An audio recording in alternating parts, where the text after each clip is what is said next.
Que hora, New Zealand? Que hora, Brasil? Que hora, mundo? O ano está acabando, 2023, ou quer dizer, eu não sei quando que você está assistindo essa entrevista, esse vídeo, mas espero que você esteja bem. E se você está pensando, de repente, em sair do Brasil e considerar, quem sabe, a Nova Zelândia como uma das suas opções, esta entrevista de hoje pode ser útil. Mas lembrando que todas as regras de imigração, etc., mudam muito, com muita constância. Aquela dica de ouro, né, que a gente sempre deixa é confira no site da imigração antes de você tomar as decisões.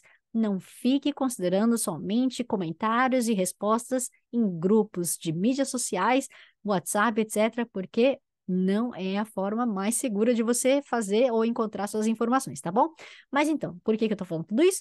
Os meus convidados de hoje vão trazer muita informação e eles são mais que capacitados para poder falar sobre visto, formas de vir aqui para Nova Zelândia de forma legal, tá?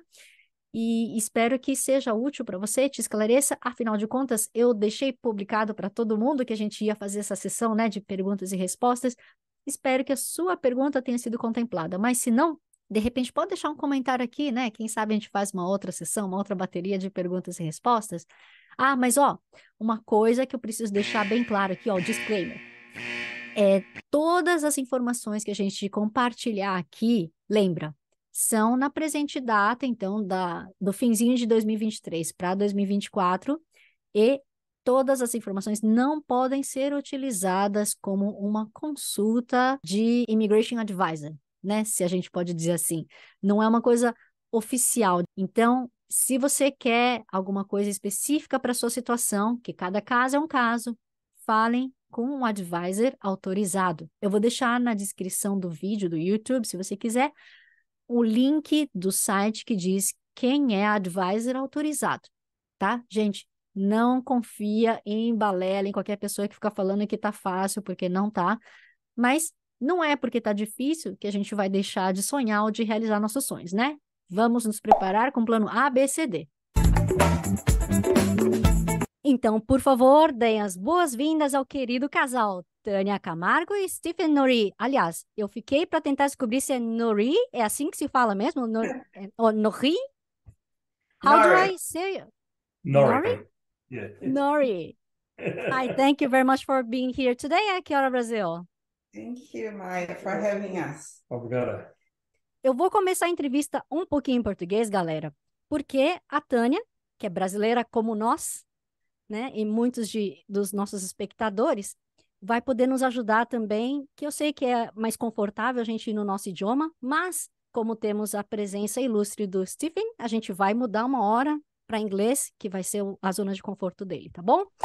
Tânia, Sim, por Maya. favor, a gente já conversou há uns 3 anos atrás, né, durante a pandemia, não é mesmo? Foi uma Foi, live, né? foi. Anyway, tempo voa. Pois Né? é, e desde aquela época, com certeza, as regras já mudaram muito, né? E é por isso que a gente está fazendo essa renovação, né, do material. Mas, por favor, nos ajude a relembrar aonde que você nasceu. Eu sou de São Paulo, capital. Nascida e criada lá em São Paulo. Nasci na Avenida Brigadeiro Luiz Antônio. Para quem é de São Paulo vai saber. E morei em vários lugares do Brasil, na verdade. Não vários, morei um tempo no Rio Grande do Sul, em Porto Alegre, e morei em vários bairros diferentes de São Paulo. E em 99 eu fui para a Austrália. Aí fui para a Austrália, fiquei um ano na Austrália, em 2000 eu vim para Nova Zelândia, e estou aqui desde 2000. Mas antes de ir para a Austrália, você fez bacharel em arte. Eu fiz, não, eu sou professora de formação, ok? Bachelor of Arts, mas letras. So eu fiz Ah, um Bachelor of Arts e fiz um Teaching Diploma e um diploma de Translator and Interpreter numa universidade em São Paulo. Mas na minha vida anterior, eu dei aula há muito tempo também em São Paulo, mas eu basicamente trabalhava numa área corporativa, eu trabalhei muitos anos na Arthur Andersen, que agora é Deloitte no Brasil. Então, o meu background é de recrutamento, treinamento, RH, e cuidava toda a minha vida, eu cuidei de expatriados. Então, eu sempre estive exposta, né, no ambiente com pessoas do mundo inteiro. What about you, Stephen? Where were you born? I was born in Gisborne on the east coast of New Zealand.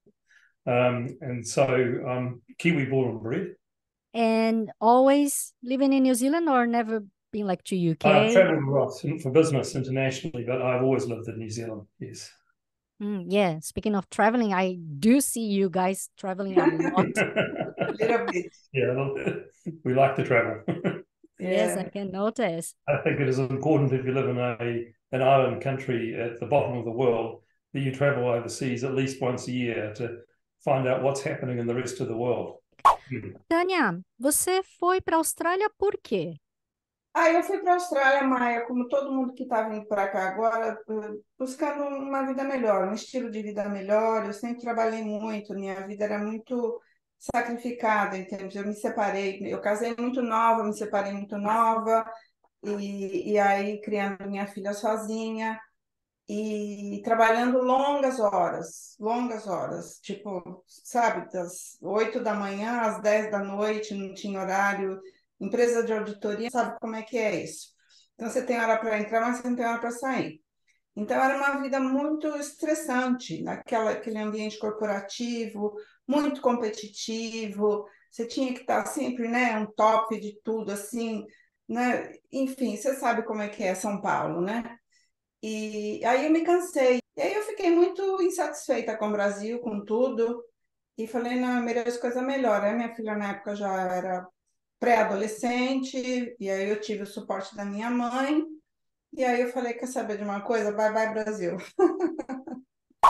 E E você aí foi como eu fui como estudante? turista, não, eu fui como turista, como um monte de gente vem para cá, às vezes você fala, gente, esse pessoal é louco, mas eu fui louca também. Só que eu fui uma louca assim, com um risco, como é que a gente fala? Com risco, mas eu tinha inglês fluente, eu tinha alguns recursos, eu tinha contatos, enfim, não fui assim, crua, né? Só com um sonho. Fui com bagagem, disposta a lutar e tudo mais. E naquela época, você está falando, né, de 99, as coisas eram muito mais fáceis do que hoje. Não dá para comparar, né?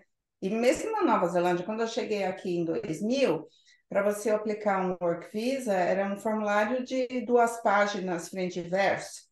Você ia pessoalmente na imigração na Queen Street, não precisava nem marcar hora, nada, você aparecia lá, falava, eu quero aplicar um visto assim assado, alguém te via não pessoalmente, você sentava na desk, a pessoa te atendia, daí uma hora você saía lá com o visto na mão.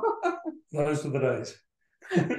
Tudo era pessoalmente, né? Você não tinha essa coisa de hoje.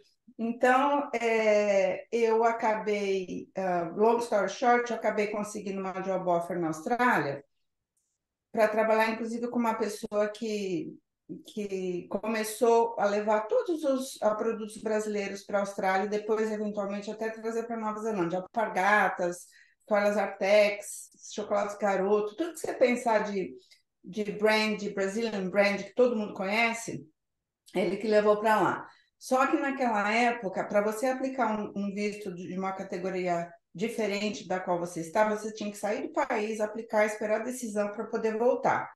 Aí eu falei, bom, para onde que eu vou? Então, não vou voltar para o Brasil com o rabo no meio das pernas, né? Aquelas coisas, não vou de jeito nenhum. E eu vim para cá, e eu era completamente ignorante sobre Nova Zelândia, para eu ser muito sincera. E vim para cá e apliquei o visto e eu estava aguardando a decisão, só que foi destino para eu acabar ficando aqui, que não era o meu plano, nunca foi meu plano vir para Nova Zelândia.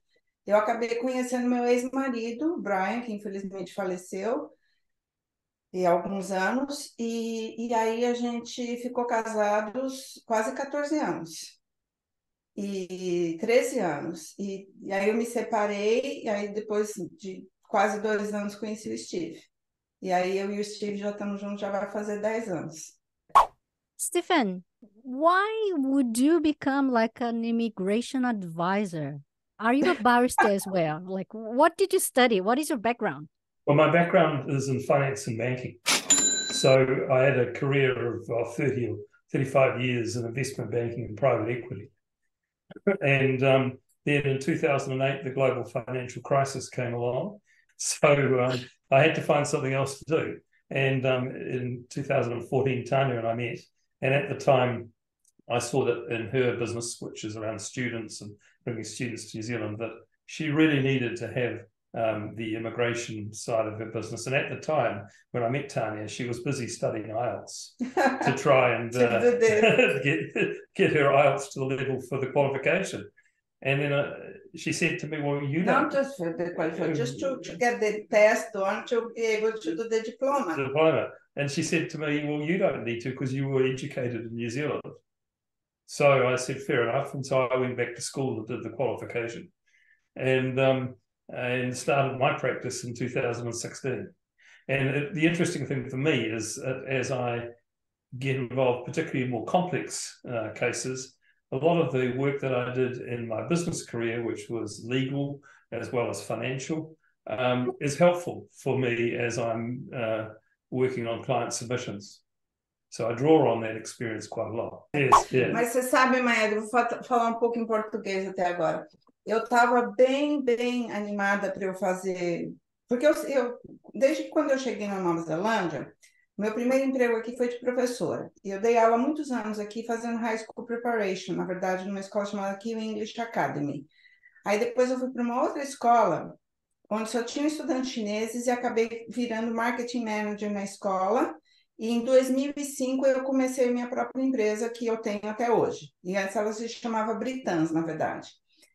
E desde aquela época, de quando eu cheguei na Nova Zelândia, porque eu que fiz todo o meu processo, até minha cidadania, eu que fiz tudo para mim e para minha filha, eu sempre tive envolvida e eu sempre fiz tudo, eu já mexi até com refugiado, quando você não precisava licença, porque qualquer pessoa com experiência tal podia. Quando veio a lei para você, que você tinha que ser, você tinha que conseguir uma licença para você continuar dando immigration advice, eu não tinha cópia de todos os meus files que eu tinha das aplicações que eu tinha feito. Então, eu não tinha como provar a minha experiência, porque nunca me passou pela cabeça ter cópia de tudo, né? Como hoje eu tenho cópia de cada e-mail que eu troco com o cliente. Então, eu tinha que necessariamente fazer o curso para eu poder ter minha licença. Aí o tempo vai passando, uma coisa e outra, blá, blá, acabei me separando. E na época que eu conheci o Steve, naquela época logo em seguida, ia ser a última oportunidade de você fazer o Certificate in Immigration Advice, que era na Politécnica lá em Bay of Plenty, Toyomai. E depois disso virou um diploma de 1 ano, e você tem que ter supervisão de 2 anos. Mas quando o Steve fez, ainda eram 6 meses, que era a última turma. Aí eu falei para ele, não perca essa oportunidade. Faça, porque é rápido, 6 meses, pumba, voa. E eu ainda continuava com aquela intenção, né, de eu também ter minha licença e tal, para eu ser mais independente dele também, para eu poder dar conselho sem ter nenhuma preocupação. Só que de hoje em dia as coisas com imigração são tão complexas que realmente eu não gosto mais de imigração. Você não é mais uma coisa como antes, que você tinha um acesso muito fácil à imigração, era tudo muito simples, os formulários, enfim, qualquer pessoa com um background que é o meu, entendeu? Da parte administrativa, já trabalhei de PA, recrutamento, treinamento, qualquer pessoa conseguia fazer. Você não precisava ser assim, mas de hoje em dia você precisa saber as leis da imigração, todo dia muda alguma coisa, você tem que fazer referência aos whatever, né?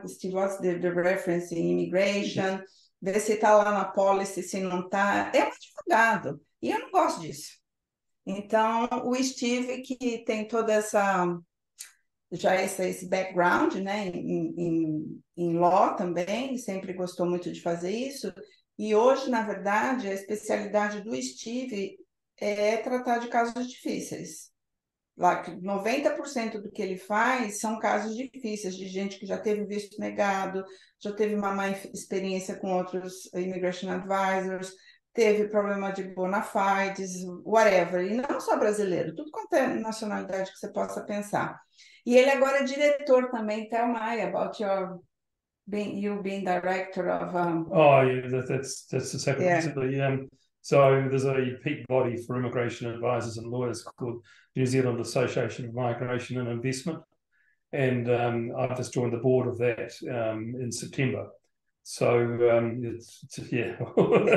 So I'm very busy at the moment working with the association on its. I'm chairing the finance committee, which is not surprising given my background. So very busy working on the budget for next year and setting up the next financial year for them. So Tanya touched on the complex cases. A lot of what I do is, as all immigration advisors do, is quite straightforward. But it is straightforward for us, but I think complex for a lot of people who are unfamiliar with immigration. And it's very, very easy to get something wrong. And the problem with immigration is that if you do get something wrong, if an immigration officer gets the wrong idea about you, it's very, very difficult to turn that mindset around. And I have clients coming to me, and these are my complex clients, where they've made an innocent mistake. And then suddenly Immigration New Zealand is accusing them of providing false and misleading information. And that is perhaps the worst thing that can happen to you. And in fact, I have a webinar tomorrow on false and misleading information, because Immigration New Zealand has just tightened the criteria for assessing it, and they're going to assess it even more strictly. So, there's a constant shift in policy taking place. And if you're just coming in as an applicant for the first or even second time to do an application, and you think, well, I can do this on my own, well, possibly you can. But if you get something wrong, the consequences are severe. And from my point of view, I take greater satisfaction where I do get people who've gotten into trouble, and I turn their situation around and get them visas. And I've just got a family arriving on Saturday who, they have visa waiver status like Brazilians do, but they had that visa waiver status revoked because Immigration New Zealand got so upset with this family. And anyway, we worked on it over the last 3 or 4 months, and the family's going to be here on Saturday morning, which is, a fantastic reward for me. Very satisfying. I would like to start with some of the questions, because otherwise we're going to take like the whole night. So the first question is regarding the wages that they go increasing every time and never stop. And I am a living example of a person who was earning exactly the wage, the trigger one, and then they increase, and then I have to look for another job because they won't pay me more, and that kind of situation, 4 times. And this is about the accredited employer work visa, which was a flagship policy for the last government, and they introduced it in the middle of last year. And the last government had a very strict policy of increasing wages all the time, because obviously they're a Labor government, and that was part of their philosophy as a government, was that wages should go up. We're about to have a change of government. I'm not sure what the policy will be that comes out of that, but I expect there'll be some degree of more moderate increases under if in fact there are increases under the new government. A lot of employers struggle with this, and I would say to people who are listening, it's tempting to go into a position where the boss says to you, hey, I'll pay you $29.66 an hour, but you have to pay me back $13 an hour or something like that. That situation is illegal. If Immigration New Zealand find out that you've entered into that arrangement, the boss will be in a little bit of trouble, but you could be in a lot of trouble in terms of bona fides going forward. So you must be careful not to get into those arrangements. The other thing which that question, I think the question was asking was about the partner work rights as well. And if you're the partner of a worker, you can only work for an accredited employer. So Uber, for example, is not an accredited employer. It's a forms of self-employment. And you must earn the median wage, which is quite difficult for people to get employed at. There are partnerships for masters or post-study work visas. They're open, but they're really the last category of open work visas that are available. Once again, I hope and expect that the new government might reopen the work rights for partners. It's an area that I know National was looking at addressing, but whether it survived the policy cuts over the last 3 or 4 weeks as they've been negotiating in the coalition, I don't know. But I'm hopeful that we will see a relaxation in that area with the new government. Você sabe, Maia, que faz algum tempo o Steve tem um cliente que aconteceu exatamente isso. E ele descobriu por um acaso, um erro, que a menina foi mandar um e-mail para a irmã dela e mandou para o Steve instead. Com essa coisa de falar assim, eu vou te empregar, né, te dar o contrato para você ganhar X, mas você tem que me pagar Y de volta. E o Steve acabou descobrindo por um acaso e falou, desculpa, mas eu não posso te representar mais. E isso acontece muito, infelizmente. But in those kind of situations, then do you have to tell immigration that you... No. We don't tell immigration, don't tell anybody. You just don't get the client.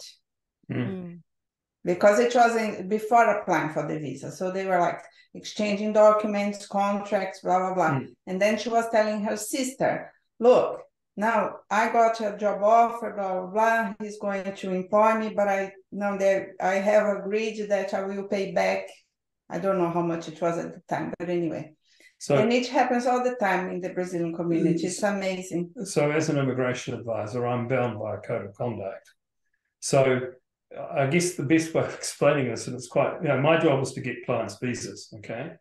I think I'm pretty successful at that, but what I can't do is provide Immigration New Zealand with information that is false, okay? So if a client tells me something like that, I can't act for them. It happens very, very seldom. I find this happens. I become aware of something that's misleading or false, and I have to say to the client, look, I'm terribly sorry. I can't help you here. I'll help you find somebody else, and you can engage them and do whatever you need to with them. But once I become aware of something that's false, like a fraudulent document, for example, I can't go any further. Because I have an obligation under my code of conduct. So from Hannah Valeria Nascimento Alves, she would like to have a little bit more of details about the accredited employer work visa.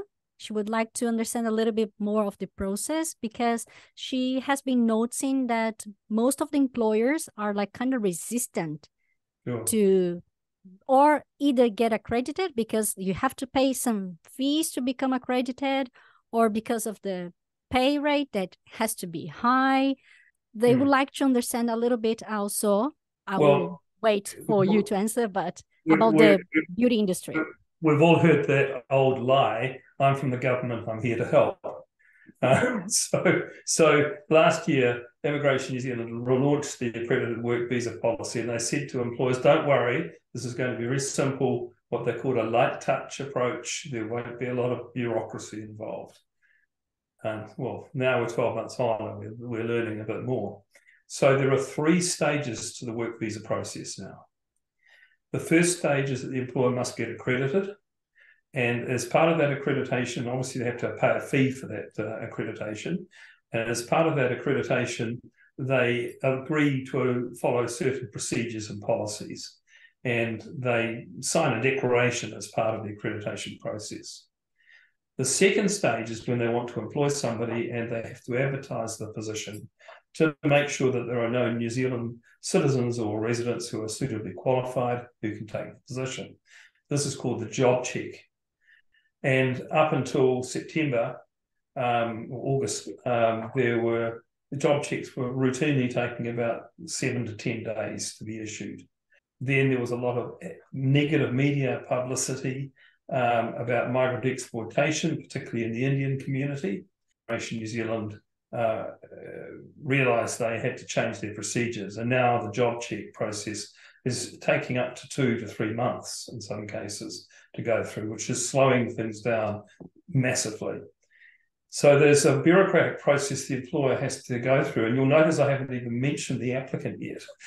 So once those 2 stages are gone through, they get what's called a job token. And the token is what the applicant can then use to start their work visa application. So the token gets issued, that starts the application window, and they can file their application, providing the necessary evidence that they've got the work experience, they've got police certificates, health, etc., etc. So it's a 3-stage process. At the moment, the job check is the slowest stage, and work visas are taking about 6 to 8 weeks to process, which has been the case really since the beginning of the scheme. So the real blockage at the moment is in the job checks. Tânia, para uma pessoa então que está nessa beauty industry, sei lá, esteticista, beautician, etc., você vê o mercado aquecido aqui e a gente consegue visto através disso? Ou você sugeriria, não sei, para a pessoa vir fazer algum curso? O que você sugeriria? De vários salões, não vários, mas alguns, né? Que são acreditados, inclusive de brasileiros, né? Mas o grande problema é o salário, entendeu? As pessoas ficam resistentes, porque como é que você vai pagar uma cabeleireira que está trabalhando 8 horas por dia, $30 por hora, para ela trabalhar para você, tem que ser full time, pelo menos 30 horas por semana. Então, é muito oneroso para o salão, porque nem sempre, né, eles vão ter clientes para você ter alguém full time. Não, eu acho que sempre para bons profissionais há sempre espaço, né? Então, mas é difícil, não é tão fácil, não. Agora, o jeito mais fácil, sempre, né, o caminho mais fácil é o que a gente chama de Educate to Migrate, em qualquer profissão, não só para beautician, mas para qualquer coisa, é através dos estudos, que é, inclusive, a sua experiência, né? Do seu marido estar fazendo um PhD e tal, e o passei para residência para a família. Então, mesmo para esse pessoal que, por exemplo, não tem um bacharel no Brasil, é possível vir para Nova Zelândia, começar um level 4, né? O level, se fizer, por exemplo, level 4, infelizmente não pode trabalhar, o que é um absurdo, mas isso é a lei já há muitos anos e não sei quando que isso vai mudar. Porque se você é estudante de inglês, você pode trabalhar. Por que você não pode trabalhar se você está fazendo um curso level 4 de 1 ano? Então, não dá para entender isso. Mas, anyway, mas tem vários caminhos onde você não necessariamente precisa fazer um bacharel, uma pós, um mestrado, whatever, se você não tem uma qualificação já no Brasil. Você pode começar de baixo aqui, principalmente tradespeople. Agora tem algumas instituições que estão oferecendo cursos level 4 ou 3, 4 para tradespeople, por exemplo, para soldador, esse tipo de trabalho. E eu, na verdade, faço recrutamento, e foi uma coisa que aconteceu muito naturalmente, e eu trouxe para cá nos últimos anos vários CNC machinists. Então, esse pessoal que saiu lá do Brasil, o CNC machinist no Brasil é uma boa profissão, que é o maquinista CNC, né? Mas lá no Brasil você sabe como é que é salário. Então, para esse pessoal que veio para cá, eles saíram assim de uma vida onde eles estavam assim struggling, né? Principalmente com um filho pequeno, família, 2, 3 filhos, não sei o que lá. Então, mal dava para pagar as contas. Aí eles vieram para cá e estão ganhando assim $35 por hora. Eles estão, gente, ganhando na loteria, entendeu? Morando super bem, os filhos na escola. Então, aqui na Nova Zelândia ainda tem muito caminho, sabe, para todos os tipos de profissão. E, obviamente, né, que se você é um profissional qualificado, um engenheiro, um arquiteto, o profissional da saúde, aí tudo é mais fácil para você. Agora, tem muita gente que vem para cá com a cara e a coragem, o que eu não aconselho, né, amigos? Enfim, cada um é cada um. Eu mesma fiz isso no passado, mas como eu disse, era um pouco diferente, era muito mais fácil. Tem um monte de gente que chega aqui e que consegue. E nós temos, assim, inúmeros clientes que batalharam muito e eu admiro realmente essas pessoas, mas eu não aconselho de jeito nenhum uma pessoa vir com família sem ter um visto de trabalho, vir com a cara e a coragem. Aí é loucura de hoje em dia, né? Agora, se você é sozinho, livre, desimpedido, solteiro, novo, eu acho que não tem nada a perder, entendeu? Vem e, naturalmente, que vindo com visto de estudante é o jeito mais seguro e mais tranquilo, né, para conseguir um work visa eventualmente. But for I think, example, yes, sorry. I'm going to say, just picking up on what Tanya said about CNC machinists, because we have been assisting quite a few to come in from Brazil to New Zealand. It's just been a little niche that she's been working in. So when we started, there was no real path to residence for these people. But about a month ago, the government added CNC machinists to the green list tier 2, which means after 2 years working, provided they have English at the right level, which is 6.5 IELTS equivalent, they can apply for residence. Yeah. So there is a direct path. So the situation is changing all the time. One of the things we became used to with the pandemic was this avalanche of changes to immigration rules that came through in 2020, 2021. Now that's quietened down a bit now, thank goodness, but we still are getting changes through, and overall I think those changes are favourable.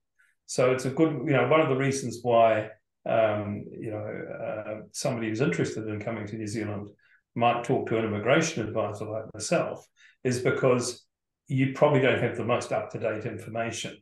There might have been a change made 2 weeks ago that has materially changed your particular situation.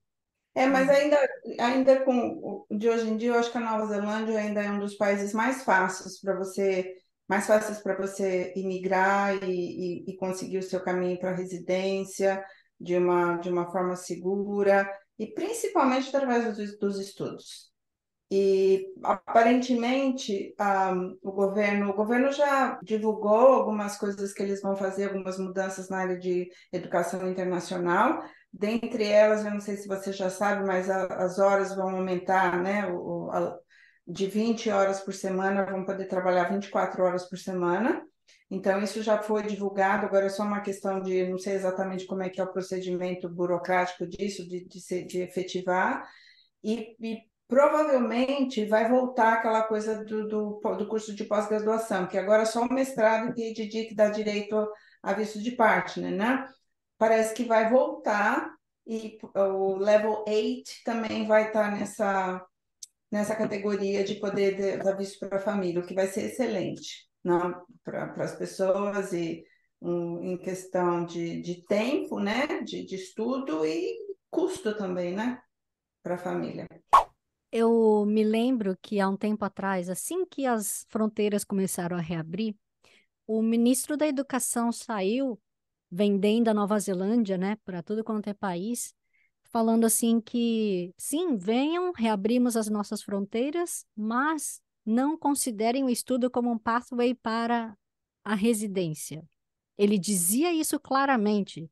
E eu entendo que isso é até um tiro no pé do país, sendo que a gente usa o caminho para a residência como um diferencial, né, para muitos desses estudantes. Infelizmente, mas isso é uma realidade, principalmente com a Education New Zealand. Eu fui de uma das primeiras agentes da Nova Zelândia a ser credenciada pela Education New Zealand. E, na verdade, eles acabaram de descontinuar o programa de agentes credenciado. Por quê? Porque eles não faziam nada pela gente, muito pelo contrário. E a Education New Zealand, infelizmente, sempre teve essa atitude de que a gente não podia misturar a imigração com a educação. Entendeu? E eu já tive até problemas, assim, de estar numa live, numa feira em São Paulo, e de uma pessoa da Education New Zealand, que na época estava em São Paulo, veio, mas você não pode dizer assim, escuta aqui, o meu marido, ele é Immigration Advisor, a gente pode falar o que a gente quiser, vocês não podem proibir a gente de dar o conselho para o pessoal. E a gente estava abertamente, eu estava em parceria com a AUT, abertamente vendendo programas, e aliás, que daquela feira em especial, a gente tem acho que pelo menos meia dúzia de famílias que veio para cá no ano seguinte, e a gente vendeu claramente o caminho para a imigração. Você vem para cá, você faz uma pós-graduação ou um mestrado, você vai ter o Post-Study Work Visa, você arruma um emprego qualificado, você pode aplicar para residente. Eles não querem que a gente fale isso. Agora, eu acho que com esse novo governo as coisas devem mudar, porque eles querem gente qualificada aqui. Inclusive, what's that about? They are going to allow, por exemplo, estudantes que estudaram fora da Nova Zelândia, nas 100 melhores universidades do mundo ou 500 melhores do mundo? The 500 best universities. That's a policy of national. É uma... We don't know if it will come in yet. A gente não sabe se isso vai ser se efetivar ou não, mas para você ter ideia da nova mentalidade, que vai abrir muito para os imigrantes não qualificados, as pessoas que estudaram, por exemplo, você tem um bacharel, um mestrado das top universities do mundo, você é bem-vindo na Nova Zelândia, você não precisa vir para cá para estudar. Entendeu? Por exemplo, você estudou na USP, você vai poder, de repente, vir para Nova Zelândia e conseguir um trabalho e se tornar residente sem precisar passar por todo esse processo, né, de fazer mestrado, doutorado, blá, blá, blá, blá, blá. Então, eu acho que vai haver muita coisa, tem muita coisa boa que vai acontecer em termos de educação internacional e imigração. E a gente está super positivos com esse novo governo, e o Steve já leu todas as políticas não, que eles vão implementar na área de educação internacional, o que vai ser excelente para nós e para os nossos clientes, não? E não só para brasileiros, mas, enfim, para pessoas do mundo todo. Eu ia falar que USP aqui é University of South Pacific, né? We've got a friend who works for the France. in Rarotonga.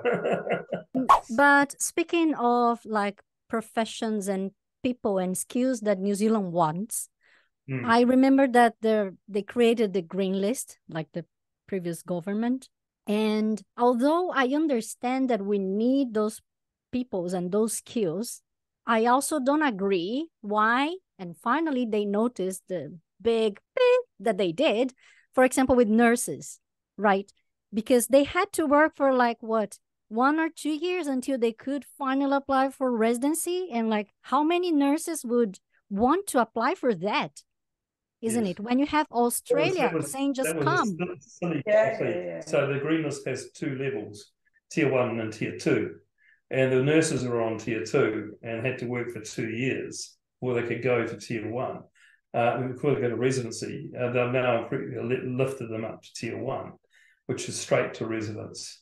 And the problem that New Zealand's got with skills like nursing is, of course, you know, the last government would say we should train Kiwis to be nurses.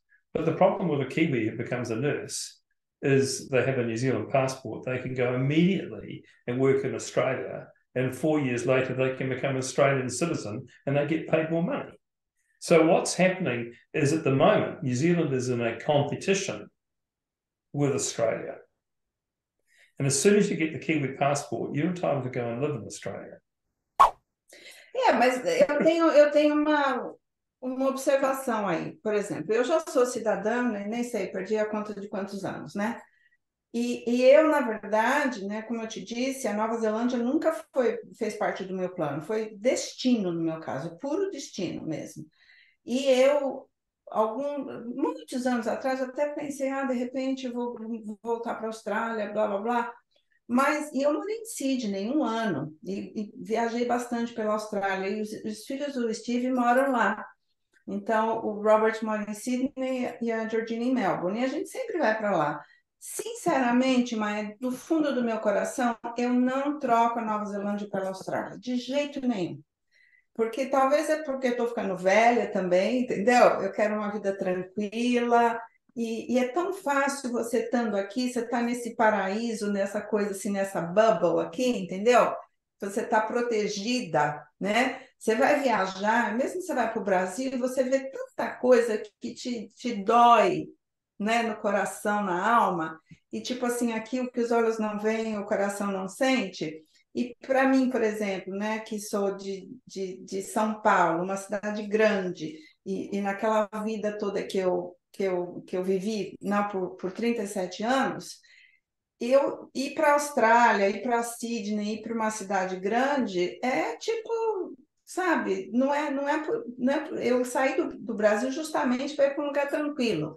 Então, eu acho que muita gente que vem para Nova Zelândia e, tipo, se estabelece aqui, principalmente com filhos pequenos, elas não vão querer sair daqui. Talvez esses filhos, quando eles forem, tipo, né, 20 anos, like 25, 20, aí eles querem sair daqui, conhecer o mundo, ir para a Austrália, blá, blá, blá, blá, blá. Mas eu acho que, por exemplo, nesse estágio que você está com seus meninos, né, pré-adolescentes, criança, pré-adolescente, eu acho que a Nova Zelândia é o melhor lugar do mundo. Sinceramente, olha, a gente roda o mundo, eu viajo, mas não tem igual aqui da Nova Zelândia.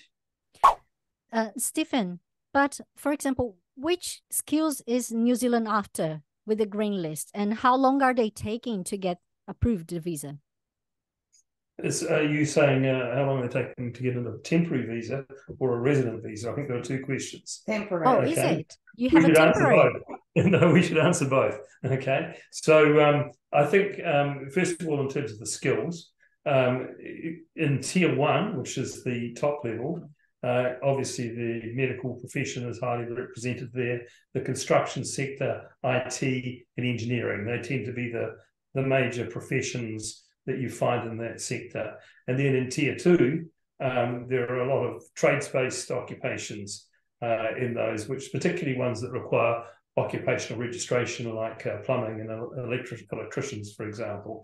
We mentioned CNC machinists earlier on as another example of Tier 2 occupation.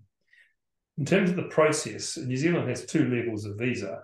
The first is the temporary visa, which is a visitor, a student, or a work visa. And that allows you to be in New Zealand for, as the name suggests, a temporary period of time. And the processing of the accredited employer work visa, which is the common visa that people are applying for, as I said before, is about 6 to 8 weeks at the moment. That's once they've got the job token and the employer's gone through their stages. In terms of the residency, at the moment, Immigration New Zealand is indicating that the resident visa applications are taking about 50%, or on average, they're taking about 2 months, and 90% are processed within 11 months. So there's a long tail, and it depends on the nationality. So, for example, if you're a Russian, there are lots of extra forms you have to provide about security and military service. Brazilians don't have that, of course. And so it depends on your nationality to a large extent as to how long the application takes. For Brazilians, they tend to be in the shorter end because Brazil's never had military service, or not in modern times. And so all the security questions, and Brazil's never been at war. So obviously Russia is a country, for example, that has been at war and is currently at war. So there are more hurdles for some nationalities than there are for others. Maybe Tanya can answer this next one from Pamela. É verdade que a gente tem um limite de número de cidadanias que são concedidos por ano? E assim, quanto tempo está levando essa submissão? A gente não aplica para cidadania. Cidadania é diferente de imigração. Cidadania é com o Departamento de Internal Affairs, Department of Internal Affairs. So, uma vez que você é residente permanente da Nova Zelândia, depois de 5 anos você tem o direito a aplicar para a cidadania, mas isso é direto com o Departamento de Internal Affairs. So I'd like just to make a comment there too. So there are two numbers that people need to remember. So you count from when you get your resident visa, not your permanent resident visa, but your resident visa. You count 5 years. In that 5-year time, if you have been in New Zealand for 1,350 days, and you have been in New Zealand for at least 240 days in each of those 5 years, then you qualify to apply for residency. And, if for some reason you need to go back to Brazil and you're out of the country for more than 3 months, which is the balance of the 240 days, then you come back and effectively the timeline resets from when you arrive back in New Zealand, and you count the next 5 years forward. So people need to be, if they want to become citizens, they need to be mindful of how long they're out of the country. An important detail here is that to become a permanent resident, when you go from resident to 2 years later being permanent resident, you only need to be in New Zealand for 184 days in each of the 2 years. So the number for residency, permanent residency, is different to the number for citizenship. It's 240 days.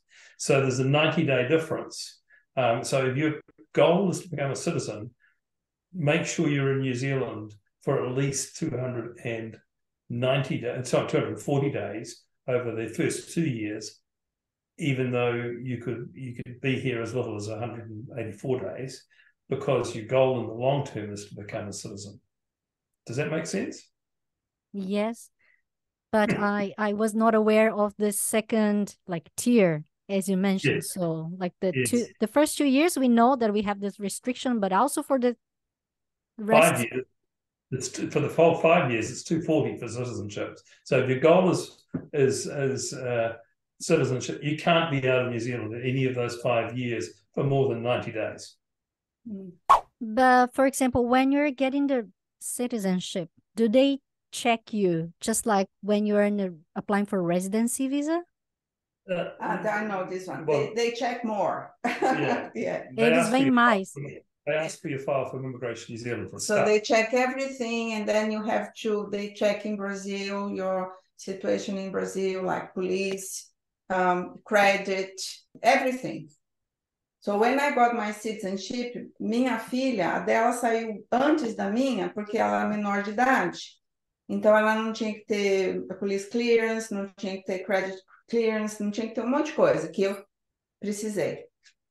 E como a burocracia no Brasil é muito grande, então a demora é lá, não é aqui, deles terem um retorno do Brasil. Entendi. Mas tem alguma coisa que a gente pode deixar preparado para agilizar esse processo? Not really, no. Just be a good citizen. But for example, if we have a person who has an OnlyFans page, is it considered sex industry? Don't know, to be honest. I think probably not, because I'm not sure that you haven't used OnlyFans, so full disclosure there. But I think that you have to be selling sexual services. Yeah, because OnlyFans is more like videos or photos. Yeah, I don't know. It's a grey area. You'd have to talk to a lawyer about that one. Also a lawyer who knew how OnlyFans worked. Tânia, você conhece alguma pessoa, alguma situação que tenha conseguido visto de residência só por pontos, mesmo sem ter oferta de trabalho? Nós já tivemos alguns casos, mas, acho que todos esses anos, talvez uns 3 ou 4 no máximo. Yes, but under the new scheme, which came into, you must have an offer of employment or school employment. Now, But in the past, and it was possible to get what was called a job search work visa. If you had enough points under the old skilled migrant scheme, you could come to New Zealand and look for work, but you had to get employment before you could take the next stage to residency. So in the new scheme, if you hold a PhD, for example, you can get 6 points immediately. Interestingly enough, if you're a licensed immigration advisor, you can get 6 points immediately, and you can therefore migrate, come in under the the new skilled migrant category. But you do have to have an offer of skilled employment. I see. But for example, if you're gonna be self-employed, like an advisor, the only category of work of residents that contemplate self-employment is the entrepreneur work visa. Or the investor. The investor doesn't have to work. No. The interesting thing is that they changed the investor visa, and it really has been a failure. I think we've had 1 or 2 applications since they changed the policy back in 2022. So, but and the entrepreneur work visa is also, I think, a failed category at the moment. So, for all intents and purposes, for the people listening to us, there is only the skilled migrant pathway. There are 3 variants of that. There's the green list straight to residence, the green list work to residence, which is 2 years, and then the skilled migrant points, where you claim the 6 points and file an expression of interest and go through that route. Mas eu já te dizer uma coisa mais rapidinho. Da nossa experiência, principalmente esses últimos anos, né, desde que o Steve tem a licença dele, eu não sei quantas famílias que a gente tem hoje na Nova Zelândia, mas eu acredito que nós temos aqui na Nova Zelândia mais de 5.000 pessoas hoje residentes aqui. E com raríssimas exceções, essas famílias ou esses indivíduos não seguiram o caminho até a residência, até a cidadania, de todas as pessoas que a gente trouxe nos últimos anos. E essas raríssimas exceções, eu posso citar duas.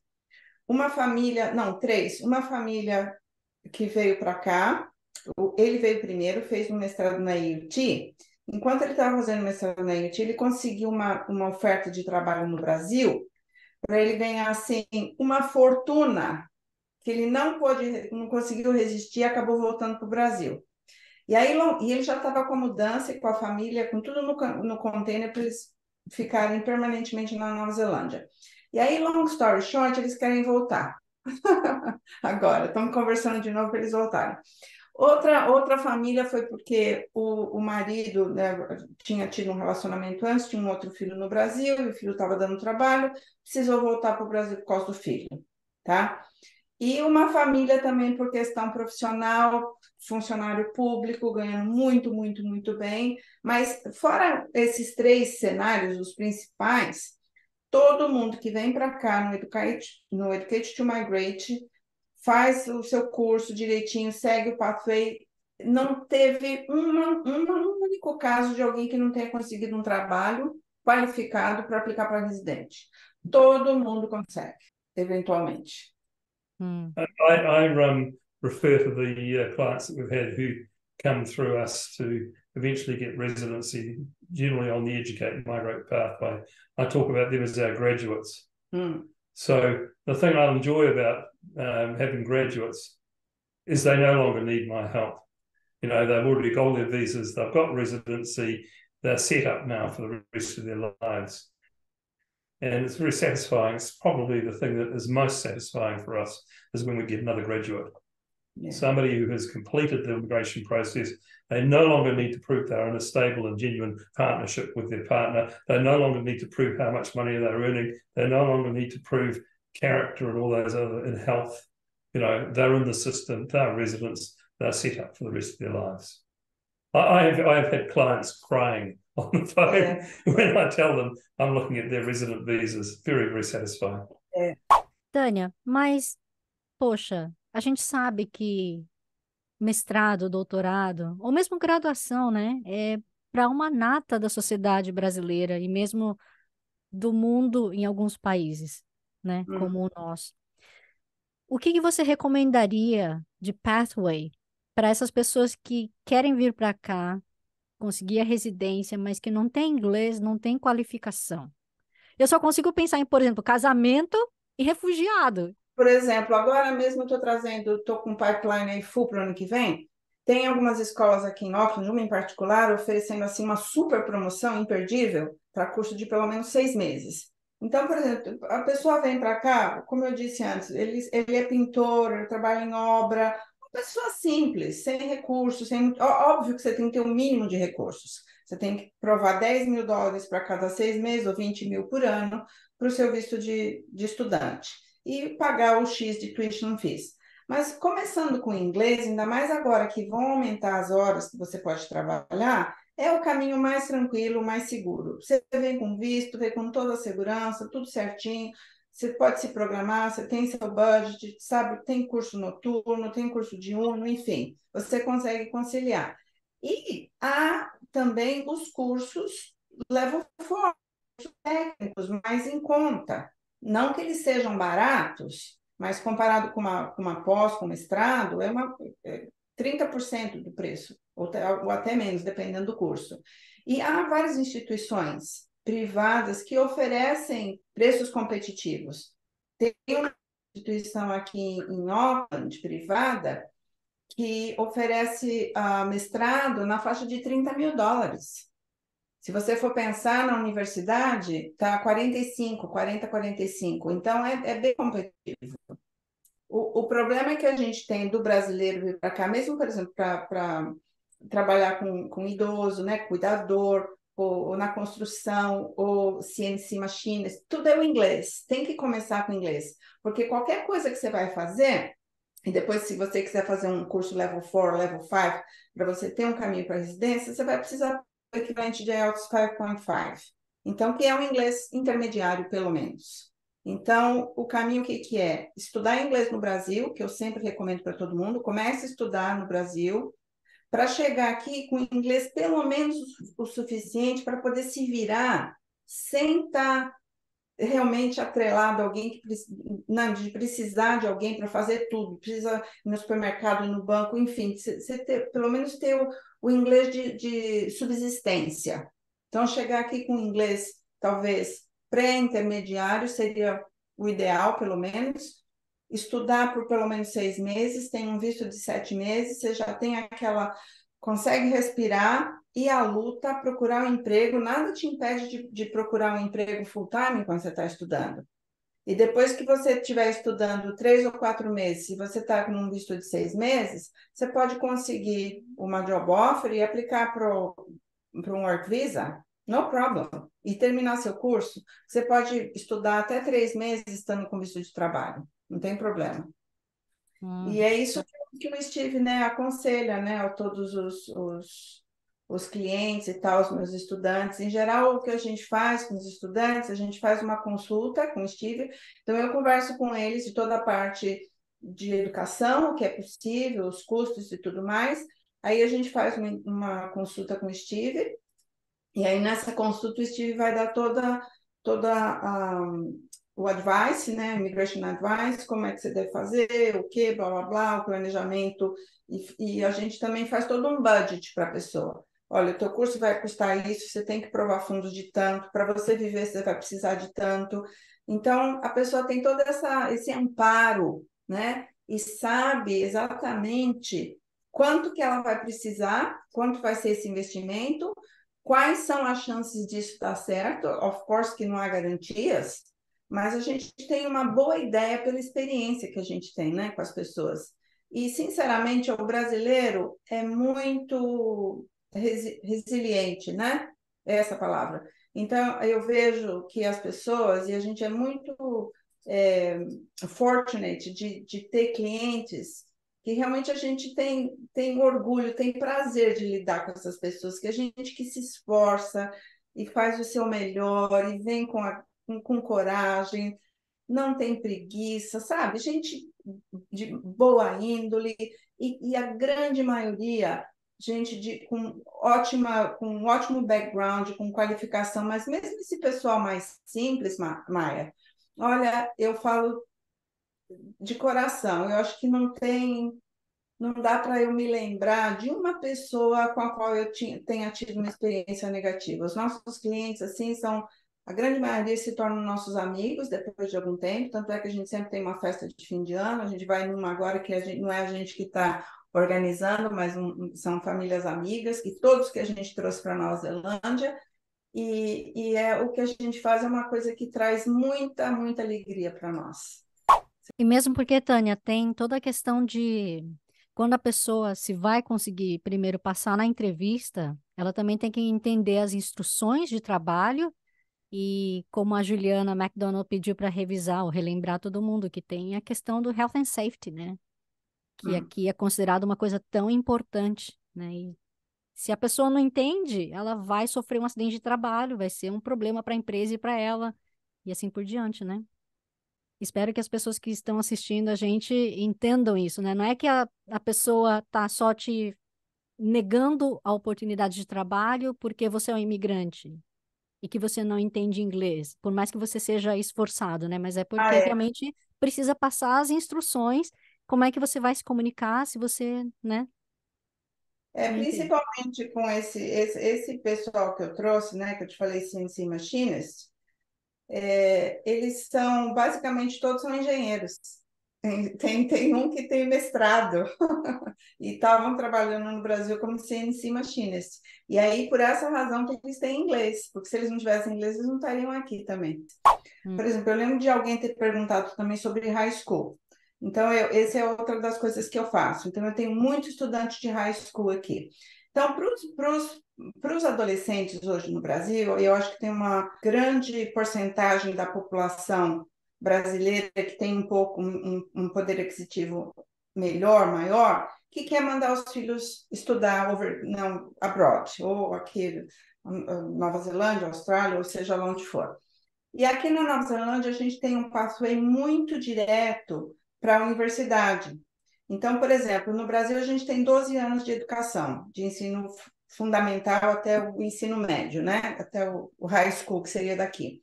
Então, aqui o estudante termina a high school lá no Brasil, que seria o ano 12, e vem para cá e faz o ano 13. E durante o ano 13, faz os créditos, os NCA, e para conseguir os 80 créditos para ter a University Entrance.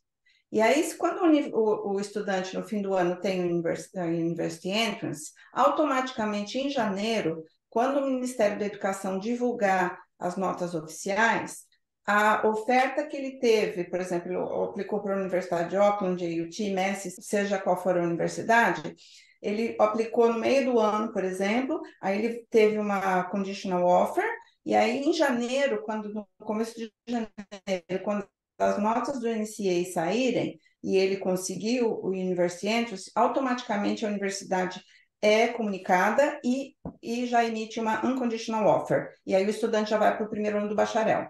Se o estudante não conseguir os créditos, ainda ele tem a possibilidade de fazer mais 6 meses de fundação, o Fast Track, ou Accelerated, ou Normal, um ano, dependendo do nível de inglês e dos créditos que esse estudante está precisando ainda. Então, tem um pathway aqui muito, muito direto, né? Muito fácil para o estudante brasileiro vir para cá, terminar, fazer um ano de high school e seguir para o caminho universitário, ou simplesmente vir para cá e fazer um ano de foundation. Então, tem foundation da AUT, tem da Massey, tem da Otago, todas as universidades têm um curso de fundação, que no caso do estudante brasileiro tem que necessariamente ser um ano por causa desse gap, que a gente tem um ano a menos de educação no Brasil, né, até a high school.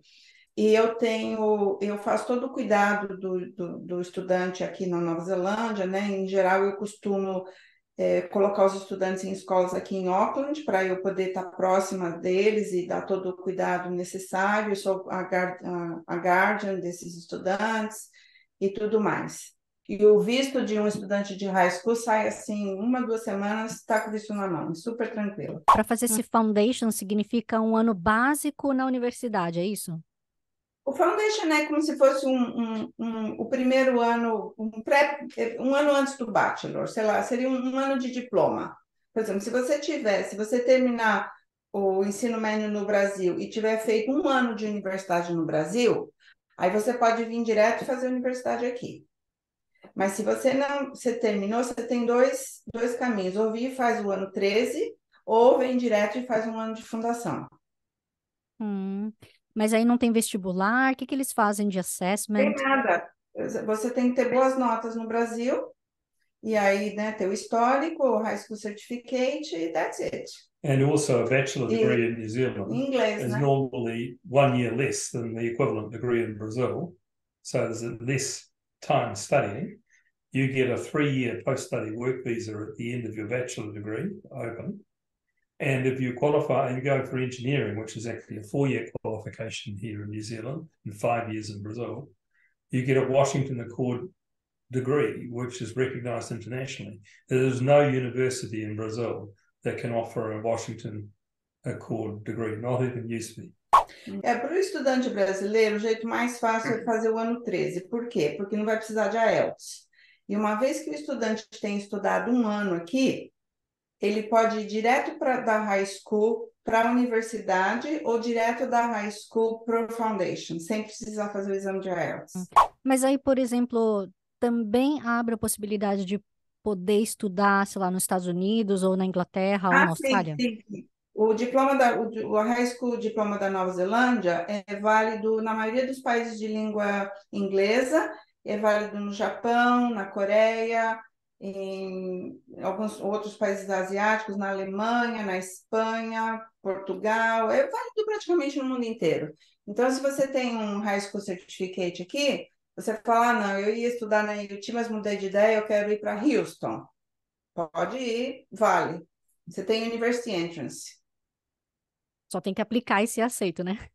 Tem que aplicar e ser aceito. Isso. Eu não sei quão fácil ou quão difícil é para ser aceito em universidades. Eu sei daqui da Austrália, mas eu não sei dos Estados Unidos ou outros países, né?